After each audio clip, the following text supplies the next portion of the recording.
நாம் இன்றைக்கும் நம்ம வேத வசனங்களை தியானிக்க போகிறோம். வேத வசனத்தை நாம் எடுத்து வைத்துக் கொள்ளலாம். 1 பேதுரு 3ஆம் அதிகாரத்தை நாம் எடுத்து வைத்துக் கொள்ளலாம்.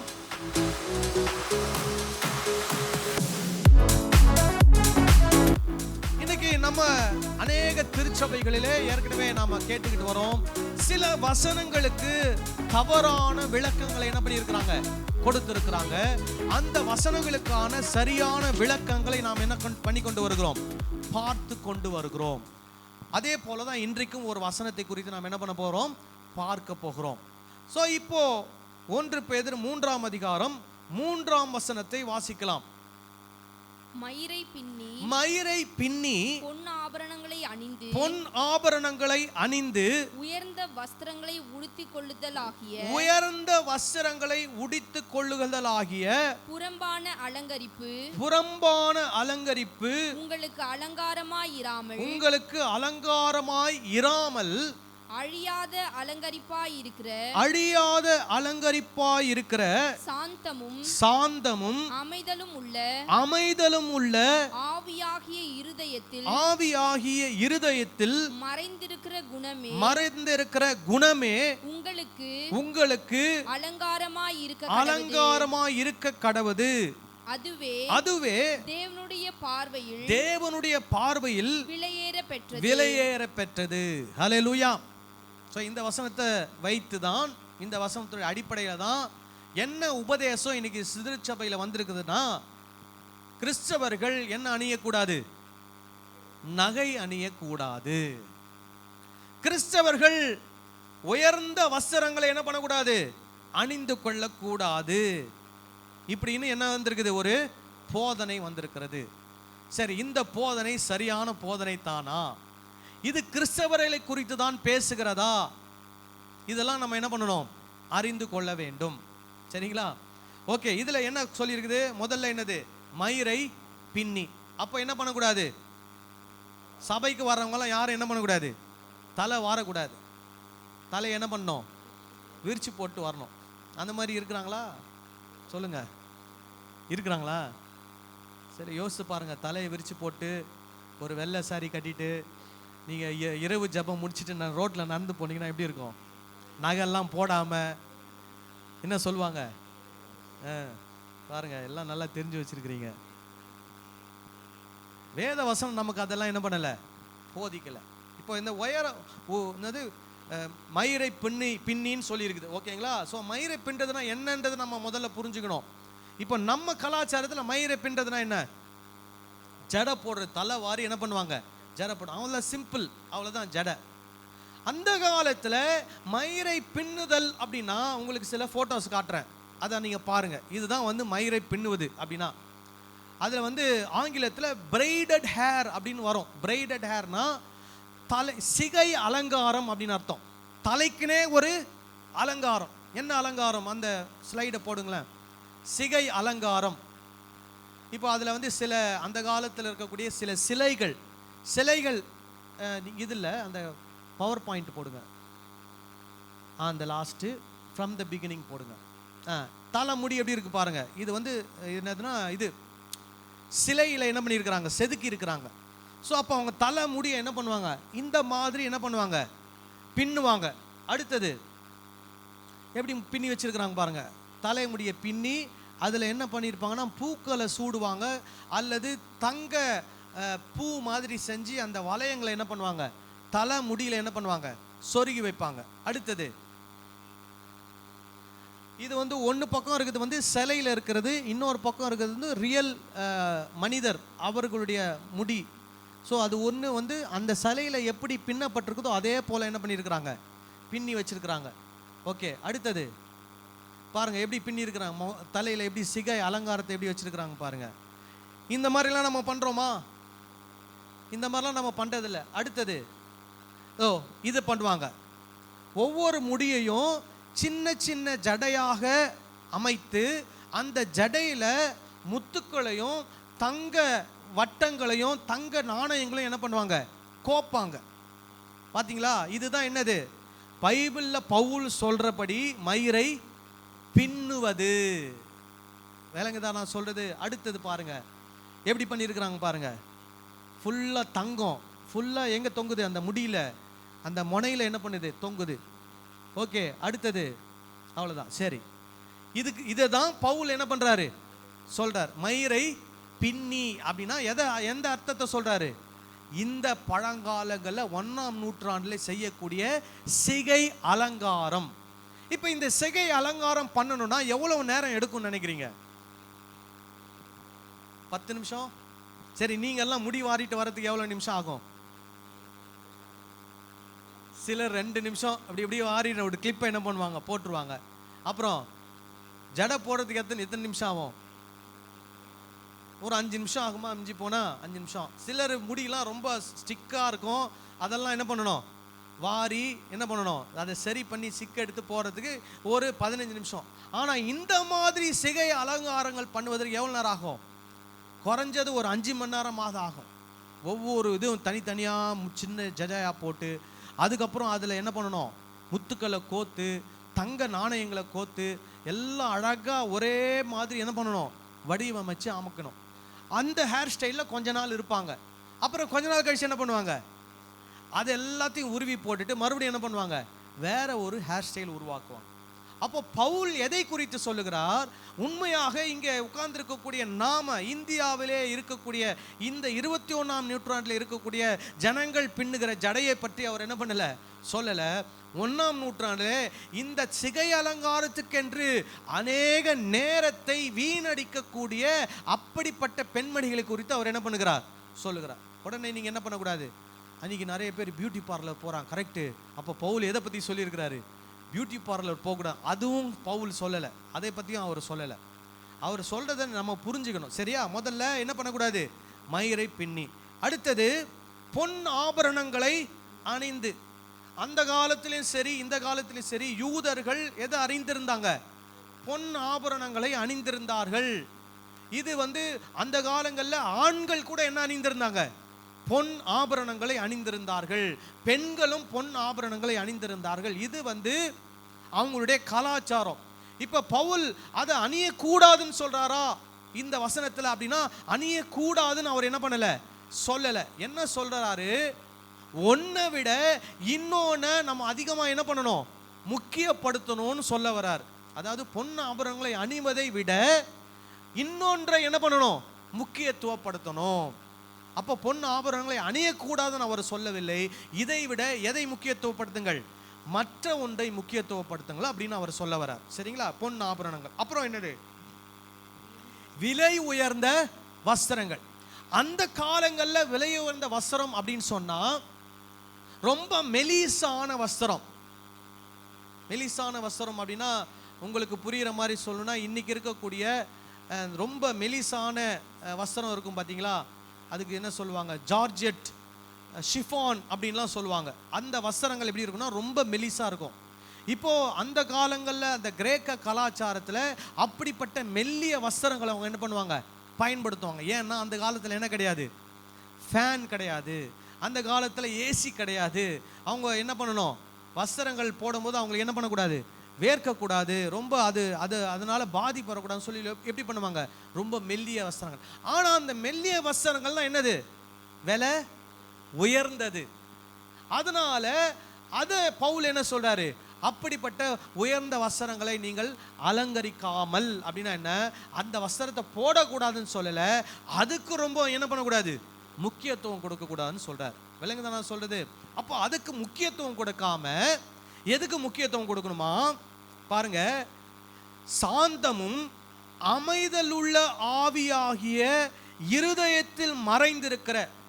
அப்ப சாந்தமும் அமைதலுள்ள ஆவி எங்க மறைந்திருக்குதான்? இருதயத்தில் மறைந்திருக்குது.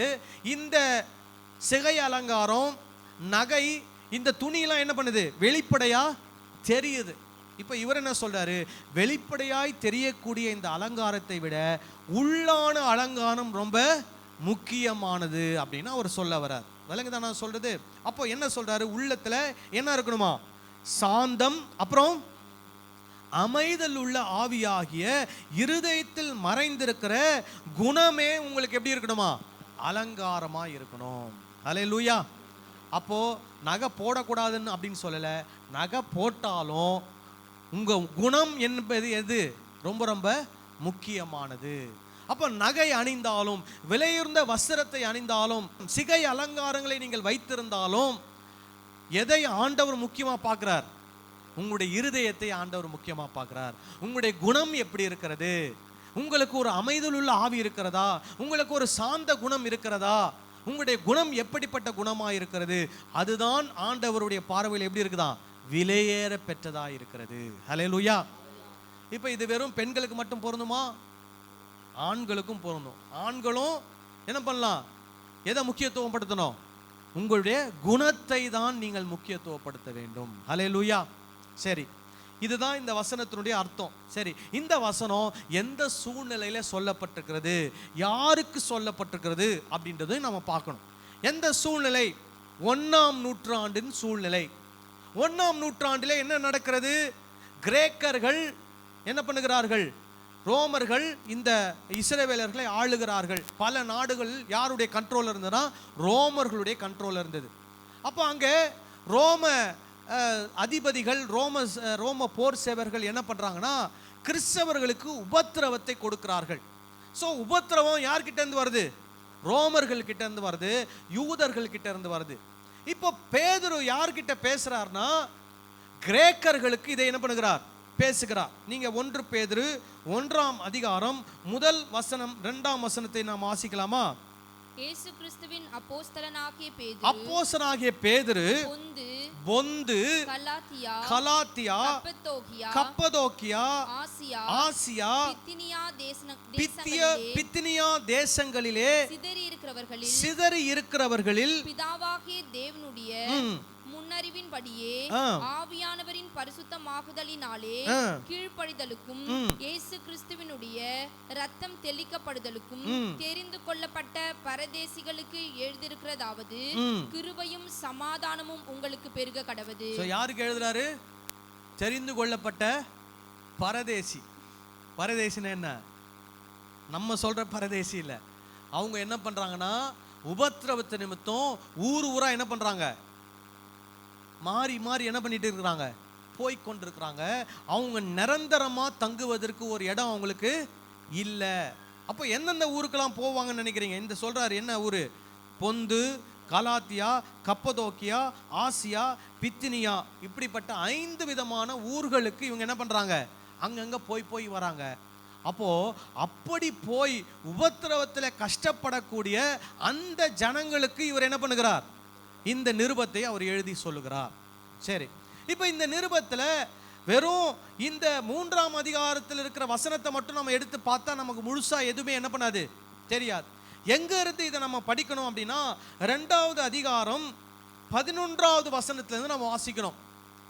ஏன்னா அந்த திருச்சபையில் இருக்கக்கூடிய மக்களுக்கு இந்த பேதுரு என்ன பண்ணுகிறார்?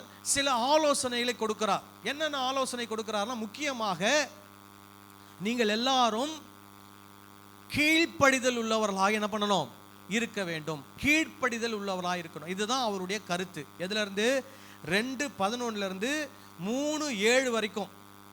2:11 இருந்து 3:7 வரைக்கும் அவருடைய கருத்து என்ன கருத்துனா, தேவ ஜனங்கள், சபை மக்கள் எப்படி இருக்கணும்?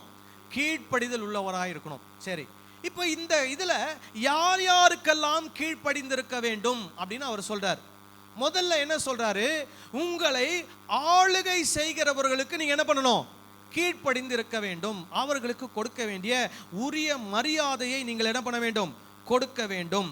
நீங்க பாருங்க, இங்க 11வது வசனத்திலிருந்து வாசிக்கலாமா? பிரியமானவர்களே, அந்நியர்களும் பரதேசிகளுமாய் இருக்கிற நீங்கள் ஆத்துமாவுக்கு விரோதமாய் போர் செய்கிற மாம்ச இச்சைகளை விட்டு விலகி புறஜாதிகள் உங்கள் அக்கிரமக்காரர் என்று விரோதமாய் பேசும் விஷயத்தில் அவர்கள் உங்கள் நற்கிரியைகளை கண்டு அவற்றின் நிமித்தம் சந்திப்பின் நாளிலே தேவனை மகிமைப்படுத்தும்படி நீங்கள் அவர்களுக்குள்ளே நல் நடக்கையுள்ளவர்களாய் நடந்து கொள்ளுங்கள் என்று உங்களுக்கு புத்தி சொல்லுகிறேன். புறஜாதிகள் இவங்களை என்ன சொல்றாங்களாம்? இவங்களை அக்கிரமக்காரர் என்று விரோதமாய் இவர்களுக்கு என்ன பண்ணுகிறார்கள்? பேசுகிறார்கள். இவர்களுக்கு புறஜாதிகள் இவர்களை அக்கிரமக்காரர் என்று இவர்களுக்கு விரோதமாய் பேசினாலும் இவர்கள் எப்படி நடந்து கொள்ள வேண்டுமா? நற்கிரியைகளை செய்கிறவளா என்ன பண்ண வேண்டும்? நடந்து கொள்ள வேண்டும். அந்த சமுதாயத்தில் அவங்க எப்படி நடந்து கொள்ளணும்? நற்கிரியைகள் செய்கிறவங்களா நடந்து கொள்ளணும். இப்போ நீங்கள் பார்த்தீங்கன்னா, நாங்கள் வீடு வாடகைக்கு வீடு பார்க்க போகும்போது சில நேரங்களில் ஒரு சிலர் என்ன கேட்குறாங்கன்னா, நீங்கள் கிறிஸ்தவங்களா அப்படின்னு கேட்குறாங்க. கேட்டுட்டு என்ன சொல்கிறாங்கன்னா, கிறிஸ்தவங்களுக்கு என்ன கிடையாது? வீடு கிடையாது.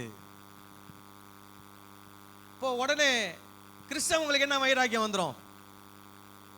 நான் எப்படியாவது ஒரு வீடை வாங்கி கட்டி வாடகை கொடுக்கும்போது யாருக்கு வாடகை கொடுக்க மாட்டேன்? இந்துக்களுக்கு கொடுக்க மாட்டேன். அப்படி நம்ம என்ன பண்ணக்கூடாது? நடந்து கொள்ள கூடாது. நமக்கு அவங்க வீட்டுக்கு வீடு வாடகைக்கு கொடுக்கலனாலும் நம்ம ஒரு நாளுக்கு வந்து நமக்கு ஒரு சொந்த வீடு வந்து ஒரு இந்து வந்து வாடகை கேட்குறாருன்னா என்ன பண்ணணும்? தாராளமாக கொடுக்கலாம், தப்பே கிடையாது. அதை தான் பேதுரு என்ன பண்ணுறாரு? சொல்லி கொடுக்குறார். நம்முடைய நற்கிரியைகளினாலே அவர்களை கிறிஸ்துவுக்குள் என்ன பண்ணணும்? ஆதாயப்படுத்தணும். அதனால உங்களுடைய சமுதாயத்தில் உங்களை விரோதிக்கிறவர்கள் எதிர்க்கிறவர்களுக்கு நீங்களும் என்ன பண்ணக்கூடாது? விரோதிகளாக எதிர்க்கிறவர்களாக என்ன பண்ணக்கூடாது? மாறக்கூடாது. நீங்கள் கர்த்தருடைய வார்த்தைக்கு கீழ்ப்படிந்து நற்கிரியைகளை செய்கிறவர்களாக என்ன பண்ண வேண்டும்? இருக்க வேண்டும். அதுக்கப்புறம் பாருங்க 13, நீங்கள் மனுஷருடைய கட்டளைகள் யாவற்றிற்கும் கர்த்தர் நிமித்தம் கீழ்ப்படியுங்கள். சோ மனுஷருடைய கட்டளைகளுக்கு என்ன பண்ணணுமா? கர்த்தர் நிமித்தம் கீழ்ப்படியும். ரோமாபுரியில என்னென்னலாம் சட்டங்கள் போட்டு வச்சிருக்கிறாங்களோ அந்த சட்டங்களுக்கு நீங்க என்ன பண்ணணும்? கீழ்ப்படியணும். அதே போல இன்றைக்கு இங்கே நாம் எந்த ஆட்சியில வாழ்ந்து கொண்டிருக்கிறோம்? நமக்கு பிடிச்ச ஆட்சியோ பிடிக்காத ஆட்சியோ, ஆனால் இந்த அரசாங்கம் போடுகிற சட்ட திட்டங்களுக்கு நாம் என்ன பண்ண வேண்டும்? கீழ்ப்படிய வேண்டும். யார் நிமித்தம்? கர்த்தர் நிமித்தம். ஹல்லேலூயா. அப்போ சமுதாயத்தில் கிறிஸ்தவர்கள் எப்படி நடந்து கொள்ள வேண்டும்? கீழ்ப்படிதல் உள்ளவராய் நடந்து கொள்ளணும். உதாரணம் உங்களுக்கு சொல்றேன். நம்ம எல்லாரும் வண்டி ஓட்டுவோம், கார் ஓட்டுவோம், பைக் ஓட்டுவோம், ஸ்கூட்டர் ஓட்டுவோம். போய் ஒரு சிக்னல்ல நிற்கும் போது என்ன பண்ணுவாங்க? இன்னைக்கெல்லாம் கிரீன் லைட் விழுந்தா போறதெல்லாம் இல்லை. இப்போ என்னதான், ரெட் லைட் இருந்தாலுமே நிறைய பேர் என்ன பண்ணுவாங்க? உள்ள பூந்து போவாங்க. அதே மாதிரி யார் போகக்கூடாது? கிறிஸ்தவர்களாகிய நாம் என்ன பண்ணக்கூடாது? போகக்கூடாது. கிரீன் லைட் விழுந்தாதான் என்ன பண்ணணும்? போகணும். சில நேரங்களில் பார்த்தீங்கன்னா ரயில்வே ட்ராக்ல என்ன போட்டிருப்பாங்க? கேட் போட்டிருப்பாங்க. அங்கே கார் பூந்து போக முடியாது, லாரி பூந்து போக முடியாது. ஆனால் 2 வீலர் வச்சிருக்கிறவங்க என்ன பண்ணுவாங்க? உள்ள அப்படி சாட்சி உள்ள பூந்துலாம் போவாங்க. ஆனால் கிறிஸ்தவர்களாகிய நாம் அந்த கேட்டுக்குள்ள என்ன பண்ணக்கூடாது?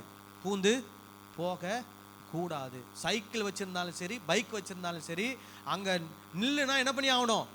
நின்று ஆகணும். எப்போ கேட் திறக்கிறாங்களோ அது வரைக்கும் வெயிட் பண்ணி கேட்டு திறந்ததுக்கப்புறம் என்ன பண்ணணும்? போகணும்.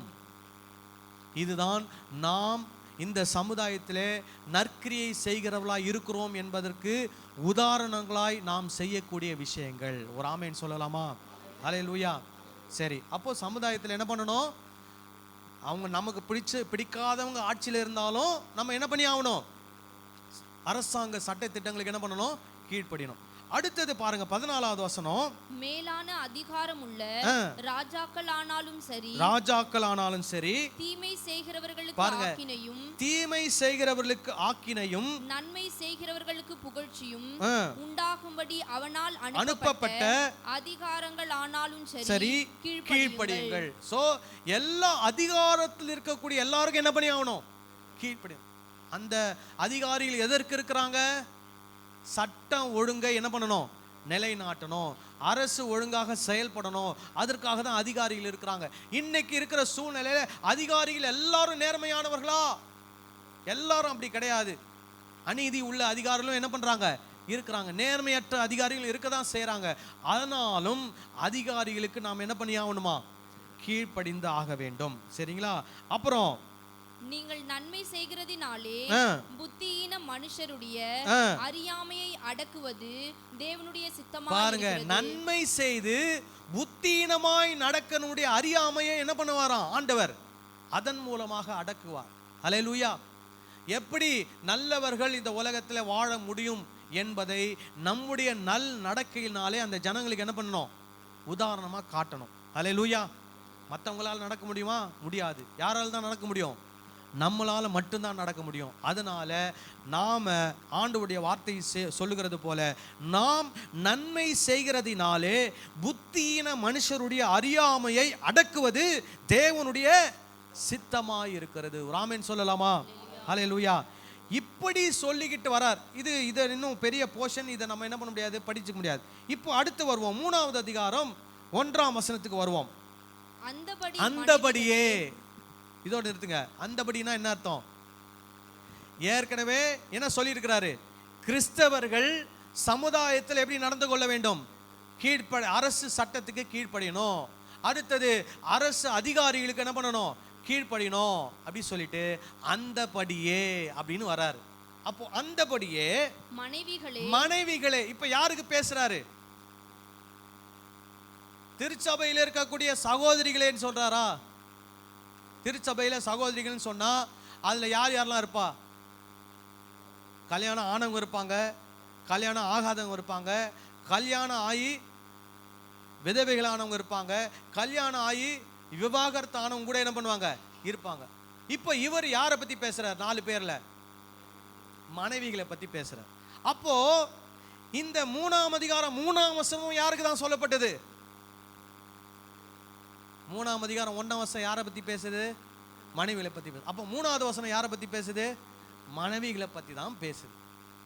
அப்போ பேதுரு கொடுக்கக்கூடிய ஆலோசனை யாருக்கு கொடுக்கப்பட்ட ஆலோசனை? மனைவிகளுக்கு கொடுக்கப்பட்ட ஆலோசனை. அதுவும் குறிப்பா எந்த மனைவிகள் பார்க்கலாமா? வாசிங்க. மனைவிகளே, உங்கள் சொந்த புருஷர்களுக்கு கீழ்ப்படிந்திருங்கள். எந்த புருஷருக்கு? இன்னைக்கு நிறைய மனைவிகள் சொந்த புருஷருக்கு என்ன பண்ண மாட்டாங்க? கீழ்ப்படிய மாட்டாங்க. ஆனா மற்ற எல்லாருக்கும் என்ன பண்ணுவாங்க? கீழ்ப்படிவாங்க. உதாரணத்துக்கு அவங்க நண்பருடைய புருஷனுக்கு என்ன பண்ணுவாங்க? கீழ்ப்படிவாங்க. சர்ச்சில் வரக்கூடிய மற்ற அக்கா உடைய புருஷர்களுக்கெல்லாம் என்ன பண்ணுவாங்க? கீழ்ப்படிவாங்க. சபையில் வரக்கூடிய மற்ற தங்கச்சிகளுடைய புருஷர்களுக்கெல்லாம் என்ன பண்ணுவாங்க? கீழ்ப்படிவாங்க. ஆனா யாருக்கு கீழ்ப்படிய மாட்டாங்க? சொந்த புருஷனுக்கு கீழ்ப்படிய மாட்டாங்க. இன்னைக்கு இருக்கிறவருடைய பெரிய அவல நிலை அதுதான். அதனால முதல்ல பவுல் என்ன சொல்றாரு? மனைவிகளே என்ன பண்ணுங்கள். புருஷருக்குன்னு சொல்லல. எந்த புருஷருக்கு? சொந்த புருஷருக்கு என்ன பண்ணுங்கள்? இப்ப எங்க இன்ஸ்ட்ரக்ஷன்? முதல்ல பொதுவா சபையில் இருக்கிற எல்லாரும் சமுதாயத்தில் இருக்கக்கூடிய சட்டத்திட்டங்களுக்கு என்ன பண்ணணும்? கீழ்ப்படினோம். பொதுவா சபையில் இருக்கிற எல்லாரும் அதிகாரிகளுக்கு என்ன பண்ணணும்? கீழ்ப்படினோம். இப்ப என்ன சொல்லிட்டாரு? மனைவிகளே உங்கள் சொந்த புருஷருக்கு என்ன பண்ணுங்கள்? கீழ்ப்படியுங்கள். அப்புறம் அப்பொழுது அவர்களில் யாராவது திருவசனத்திற்கு கீழ்ப்படியாதவர்களாய் இருந்தால், அப்போ பொதுவா என்ன சொல்லிட்டாரு? எல்லா மனைவிகளும் சொந்த புருஷருக்கு என்ன பண்ணணும்? கீழ்ப்படினோம். அதுல பர்டிகுலரா என்ன சொல்றாரு? ரட்சிக்கப்படாத கணவன்மார் அதுல யாராவது இருப்பார்களானால் பயபக்தியோடு கூடிய உங்கள் கற்புள்ள நடக்கையை அவர்கள் பார்த்து போதனையின்றி மனைவிகளின் நடக்கையினாலே ஆதாயப்படுத்திக் கொள்ளப்படுவார்கள். ஒரு ஆமென் சொல்லலாமா? ஹல்லேலூயா. இப்போ இதுல பொதுவா அவங்க கணவர் ரட்சிக்கப்பட்டவராக இருந்தாலும் சரி, ரட்சிக்கப்படாதவராக இருந்தாலும் சரி, என்ன பண்ணணுமா? மனைவிமார் கணவருக்கு என்ன பண்ணணும்? கீழ்ப்படியணும். இங்கே தான் நிறைய பேருக்கு பெரிய பிரச்சனை. முதல் பிரச்சனை என்ன? என் கணவர் ரட்சிக்கப்பட்டவர்னா பரவாயில்ல, அவருக்கு நான் என்ன பண்ணலாம்? கீழ்ப்படிலாம். ரட்சிக்கப்படாத கணவருக்கு நான் எப்படி கீழ்ப்படுகிறது? ரட்சிக்கப்படாத கணவருக்கும் என்ன பண்ணி ஆகணும்? கீழ்ப்படினோம். அதுலயும் எப்படி கீழ்ப்படினோம்? அவர் சொல்லக்கூடிய விஷயங்கள் எதுக்கு ஒத்து போனோம்? வேத வசனத்துக்கு ஒத்து போகிறதா இருந்தால் நீங்க என்ன பண்ணலாம்? கட்டாயமா கீழ்ப்படிலாம். கீழ்ப்படிந்தான் என்ன பண்ண வேண்டும்? ஆக வேண்டும். அவர் ரட்சிக்கப்படாதவருங்க, நான்லாம் ஆண்டவரை தெரிஞ்சவங்க, நான் எப்படி அவருக்கு கீழ்ப்படிய முடியும்? அப்படிலாம் என்ன பண்ணக்கூடாது? சொல்லக்கூடாது. நான் ஒரு கல்யாணத்தில் நான் என்ன பண்ணேன்? இந்த வசனங்களை சொல்லி, மனைவிகளே நீங்கள் என்ன பண்ணணும்? உங்கள் புருஷர்களுக்கு நீங்கள் கீழ்ப்படியணும்னு சொல்லி ஒரு கல்யாண இதில் நான் பேசினேன். அவர் பேசி முடிச்சுட்டு நான் வரும்போது ஒரு சகோதரி வந்தாங்க. வந்து என்னை பார்த்து கை கொடுத்து, பாஸ்டர் நீங்கள் இன்றைக்கி பேசுனது எனக்கு ரொம்ப மனசுக்கு தொட்டது, கர்த்தர் என்கிட்டயே பேசின மாதிரி இருந்தது அப்படின்னு சொன்னாங்க. ரொம்ப சந்தோஷம் சிஸ்டர் அப்படின்னேன். அப்போ அவங்க சொன்னாங்க, ஏன்னா நான் என் கணவருக்கு என்ன பண்ண மாட்டேன்? கீழ்ப்படியவே மாட்டேன் அப்படின்றாங்க. காரணம் என்ன அப்படின்னா, என் கணவர் அவங்க வீடு எல்லாம் என்னோட வசதியில் என்னது குறைவு. அவங்கள விட நாங்கள்லாம் வசதியில் எப்படி ரொம்ப நாங்கள் பெரியவங்க, எங்களுக்கு நிறைய சொத்து இருக்குது, நிறைய இதெல்லாம் இருக்குது, நாங்கள் வசதியில் கொஞ்சம் பெரியவங்க, அவங்க வசதியில் கொஞ்சம் குறைவானவங்க. அதனால ஆரம்பத்திலேருந்தே எனக்கு என்ன, என் கணவர் எப்படிப்பட்டவர், வசதியில் குறைந்தவர் அப்படின்ற காரணத்துக்காக நான் அவரை ரொம்ப என்ன பண்ண மாட்டேன், அவருக்கு நான் கீழ்ப்படிய மாட்டேன், மதிப்பு மரியாதைலாம் என்ன பண்ண மாட்டேன், கொடுக்க மாட்டேன். ஆனால் இன்னைக்கு நீங்கள் சொன்ன வார்த்தை எனக்கு என்ன பண்ணுது, என் மனதை தொட்டது. இன்னையிலேருந்து நான் என்ன பண்ண போகிறேன், மாற்றிக்க போகிறேன். என்னுடைய கணவருக்கு நான் என்ன பண்ணுவேன், கீழ்ப்படிந்து நடப்பேன் அப்படின்னு சொல்லி அவங்க சொன்னாங்க. இப்போ சில நேரங்களில் இன்னைக்கு இருக்கக்கூடிய காலகட்டங்களை நீங்கள் பார்த்தீங்கன்னா, அன்னைக்கு இருக்கிற காலகட்டம் ஆண் ஆதிக்கம் இருந்த காலகட்டம். பெண்களுக்கு அந்த அளவுக்கு என்ன இல்லை, சம உரிமைகள் நிறைய நேரங்களில் கொடுக்கப்படாமல் தான் இருந்தது. ஆனால் கிரேக்க கலாச்சாரங்களில் பெண்களுக்கு உரிமை கொடுக்கப்பட்டிருந்தாலும் ரொம்ப அதிக உரிமை என்ன பண்ணப்படலை, கொடுக்கப்படலை. எப்படி இருந்தாலும் ஆண்கள் தான் என்ன பண்ணிட்டு இருந்தாங்க, ஆளுகைக்கு மேலே அவங்க காணப்பட்டாங்க. சரியா? இப்போ இருக்கக்கூடிய சூழ்நிலைகளில் சில பெண்கள் பெரிய கம்பெனிக்கு என்னவா மாறுறாங்க, சிஇஓவா மாறுறாங்க, அதிகாரிகளாக மாறுறாங்க. சில பெண் போலீஸ் துறையில் சில பெண் அதிகாரிகள்லாம் என்ன பண்ணுறாங்க, இருக்கிறாங்க. அவங்களுக்கு கீழே பார்த்தீங்கன்னா 10 ஏசி, 10 20 30 இன்ஸ்பெக்டரு, அப்புறம் 50 40 50 எஸ்ஐ, அப்புறம் ஒரு 100 200 கான்ஸ்டபிள்ஸ்லாம் என்ன பண்ணுவாங்க, இருப்பாங்க. யாருக்கு கீழே, ஒரு பெண் அதிகாரிக்கு கீழே இருப்பாங்க. அப்போ அவங்களுக்கு வீட்டுக்கு போனால் யார் இருப்பா, வீட்டில் கணவர் இருப்பார். என்ன வரும் ஆட்டோமேட்டிக்காக, எனக்கு கீழே எத்தனை அதிகாரிகள் இருக்கிறாங்க, ஒரு 250 300 அதிகாரிகள். எல்லா ஆம்பளைங்களும் என்ன பண்ணுறாங்க, மேடம் அப்படின்னு சொல்லி சல்யூட் அடிக்கிறாங்க அப்படின்னு அவங்க வீட்டுக்கு வந்தால் என்ன எதிர்பார்ப்பாங்க, கணவரும் என்ன பண்ணோம், எஸ் மேடம், சொல்லுங்க மேடம், சொல்லுங்க மேடம், ஆமாம் மேடம் அப்படின்னு அவங்க எதிர்பார்க்குற ஒரு சூழ்நிலை வரும். ஆனால் வேதம் என்ன சொல்லுகிறது, நீங்கள் ஒரு கிறிஸ்தவர் ஆனால் நீங்கள் எவ்வளோ பெரிய அதிகாரியாக வேணால் இருக்கலாம், ஆனால் வீடுன்னு வந்துட்டா கணவர் தான் உங்களுக்கு என்னவா இருக்கிறார், வீட்டின் தலைவராக இருக்கிறார். ஒரு ஆமென் சொல்லலாமா? அல்லேலூயா. இதுதான் கிறிஸ்தவ போதனை. சில நேரங்களில் என்ன நடக்குது, கணவர் ரட்சிக்கப்படாதவர் அப்படின்னா இன்னும் அவருக்கு என்ன ட்ரீட்மெண்ட்டு, ரொம்ப கேவலமாக அவரை ட்ரீட் பண்ணுறது, அவரை ரொம்ப ஏளனமாக பேசுறது, அவரை அசிங்கப்படுத்துறது. கேட்டால் இந்த அம்மா என்ன சொல்லுவாங்க, நான் ஜபத்துக்கு போகிறேன், ஒழுங்காக என்ன பண்ணு, பாத்திரத்தில் என்ன பண்ணு, கழுவி வை.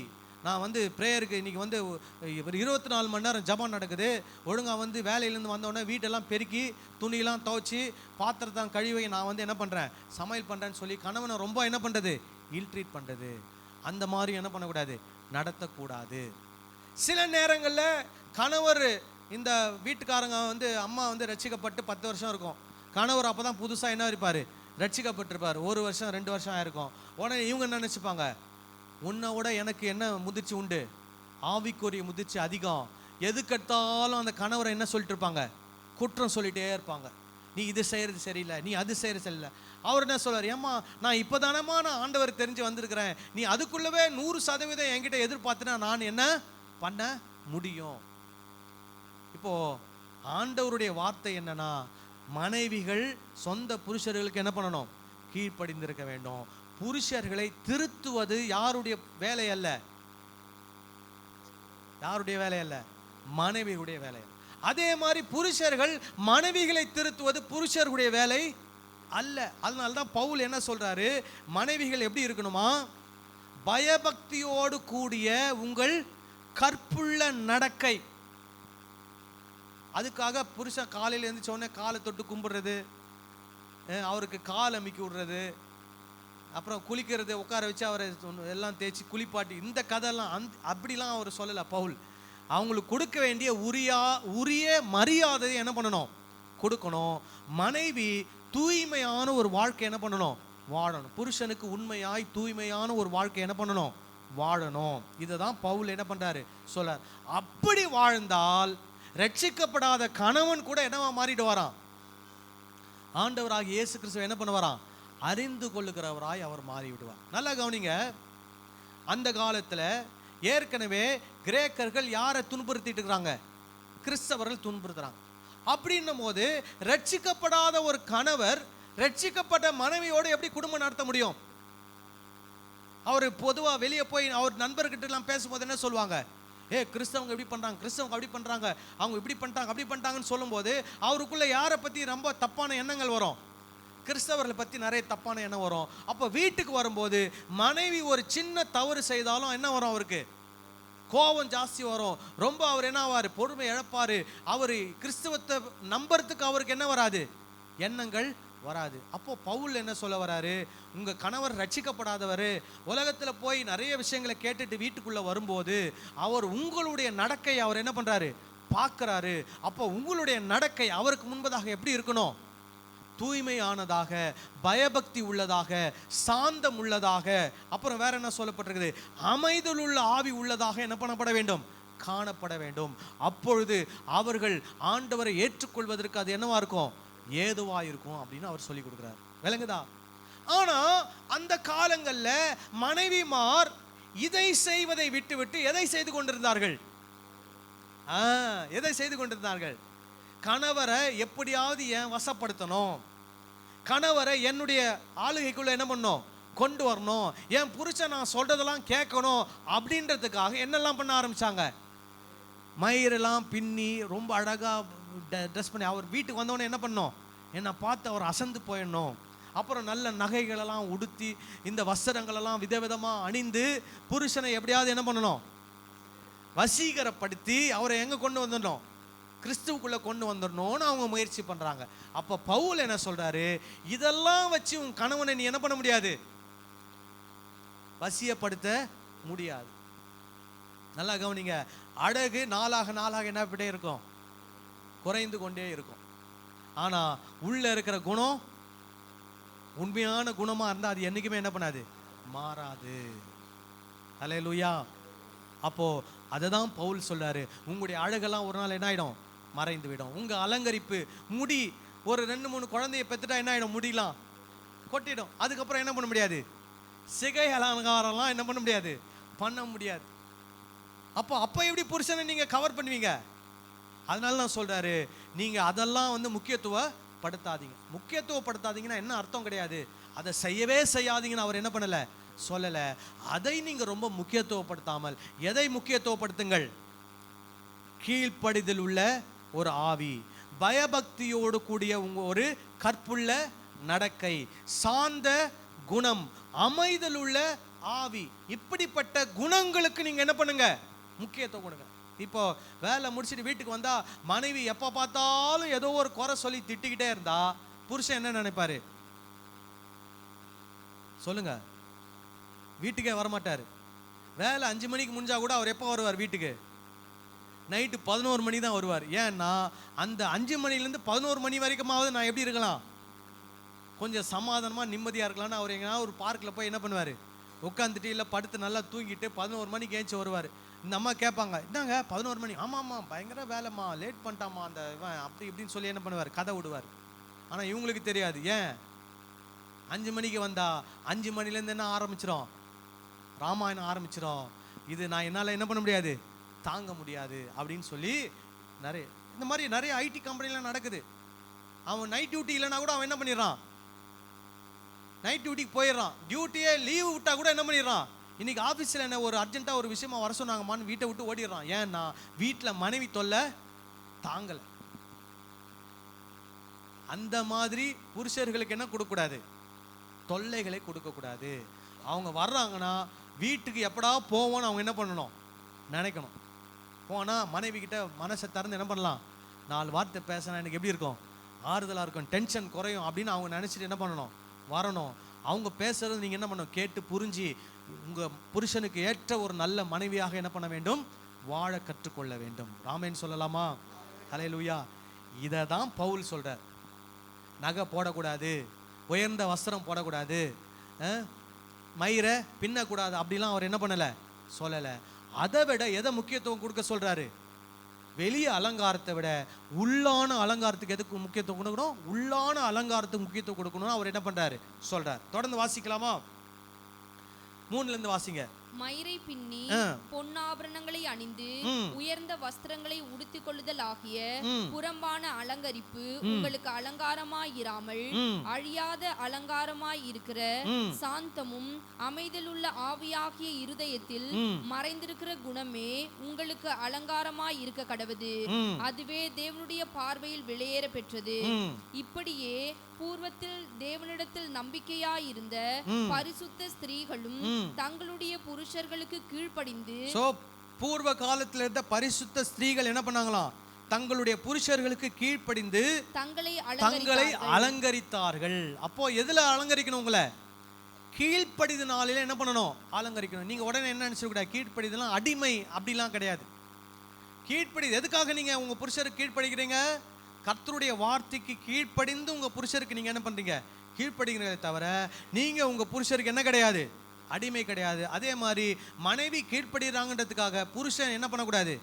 அவங்கள அடிமை மாதிரி நடத்தக்கூடாது. அதுவும் தவறானது. சரி, அப்புறம் அந்தபடியே சாராள் ஆபிரகாமை ஆண்டவன் என்று சொல்லி அவனுக்கு கீழ்ப்படிந்திருந்தால் நீங்கள் நன்மை செய்து ஒரு ஆபத்துக்கும் இருந்தீர்களானால் அவளுக்கு பிள்ளைகளாய் இருப்பீர்கள். நீங்க எதுக்கும் என்ன பண்ணக்கூடாது? பயப்படக்கூடாது. ஐயோ, நான் கீழ்ப்படிஞ்சா என்ன அடிமையா நடத்திடுவாரோ, நான் கீழ்ப்படிஞ்சா அவர் என்ன ஏறி மேய்ச்சிருவாரோ, நான் கீழ்ப்படிஞ்சா என் தலைமையில ஏறி உட்காந்து என்ன ஒரு பண்ணிடுவாரோ அப்படின்லாம் என்ன பண்ணக்கூடாது? பயப்படக்கூடாது.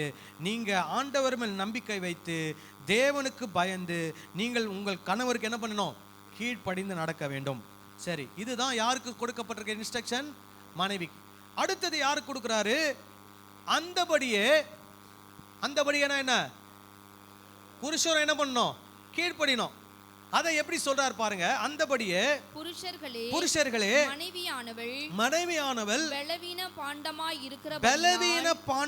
இருக்கிறபடியினால் உங்கள் ஜெபங்களுக்கு தடை வராதபடிக்கு நீங்கள் விவேகத்தோடே அவர்களுடனே எப்படி வாழணுமா?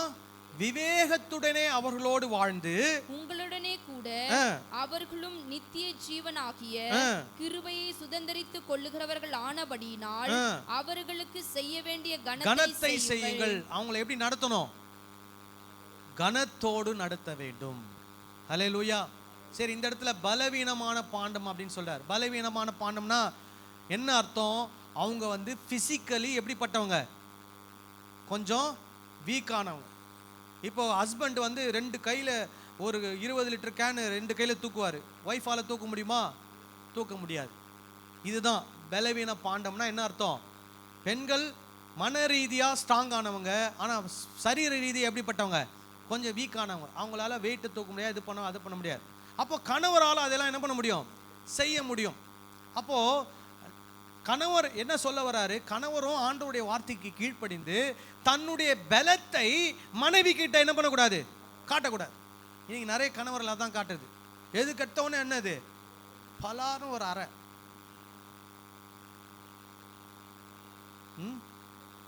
பெல்ட் எடுத்து அடிக்க வேண்டியது. கையில கிடைக்கிற கட்டையை தூக்கி என்ன பண்ணுவது? அடிக்கணும். இதை யார்கிட்ட போய் காட்டணும்? அவரு கணவர் இன்னொரு ஆம்பளை கிட்ட போய் வாடா வண்டிக்கு வண்டியான்னு காட்டணும். அங்க எல்லாம் என்ன இல்லை, தைரியம் இல்லை. ஆனா யாரை போட்டு அடிக்க வேண்டியது? மனைவி பலவீனம். அவங்களால எதிர்த்து என்ன பண்ண முடியாது? அடிக்க முடியாது. அவங்களுக்கு அந்த பலன் கிடையாது, போராட முடியாது. அதனால இவருக்கு என்னது? மனைவி போட்டு அடிக்க வேண்டியது. அப்போ பவுல் என்ன சொல்றாரு? அவங்கள அந்த மாதிரி ட்ரீட் பண்ணாம எப்படி ட்ரீட் பண்ணுமா? கனத்துக்குரியவர்களாய் ட்ரீட் பண்ண வேண்டும். ஒரு ஆமென் சொல்லலாமா? ஹல்லேலூயா. எப்படி கனத்துக்குரியவர்கள்? முதலாவது அவங்க உங்களுடைய சரீரம், உங்களுக்கு இணையானவர்கள். தேவன் உங்களுக்கு துணைவியாக அவங்களை என்ன பண்ணியிருக்கிறார்? கொடுத்திருக்கிறார் முதல்ல. ரெண்டாவது, அவர்கள் உங்களுக்கென்று அவர்கள் பிள்ளைகளை என்ன பண்ணியிருக்கிறார்கள்? பெற்று கொடுத்திருக்கிறார்கள், பெற்றெடுத்திருக்கிறார்கள். அவர்கள் ஒரு தாய்மார். அவங்கள என்ன பண்ண முடியாது? ஒரு பிள்ளையை பெற்றெடுக்கிறது சாதாரண விஷயமா? சொல்லுங்க. ஆனா நிறைய கணவர்களுக்கு அதை பத்தி தெரியாது.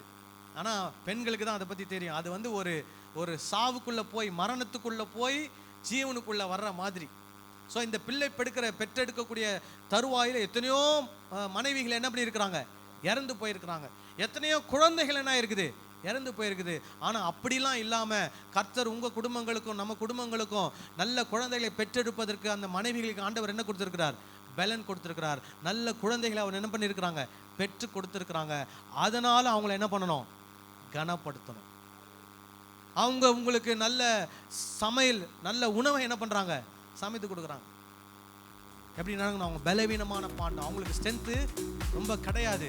அதனால உங்க வீராப்பை யார்கிட்ட காட்டக்கூடாது, மனைவி கிட்ட காட்ட. உங்க வீராப்பை காட்டணும்னா வேற ரோட்ல வந்து அங்க இருக்கிறவன் எவனான கூப்பிட்டு என்ன பண்ணுங்க, வாடா அவங்ககிட்ட போய் வம்பு இழுத்து வாடா ஒண்டி கொண்டின்னு சொல்லி அவங்ககிட்ட என்ன பண்ணுங்க, சண்டை போடுங்க. என்ன நடக்குதுன்னு பார்ப்போம்.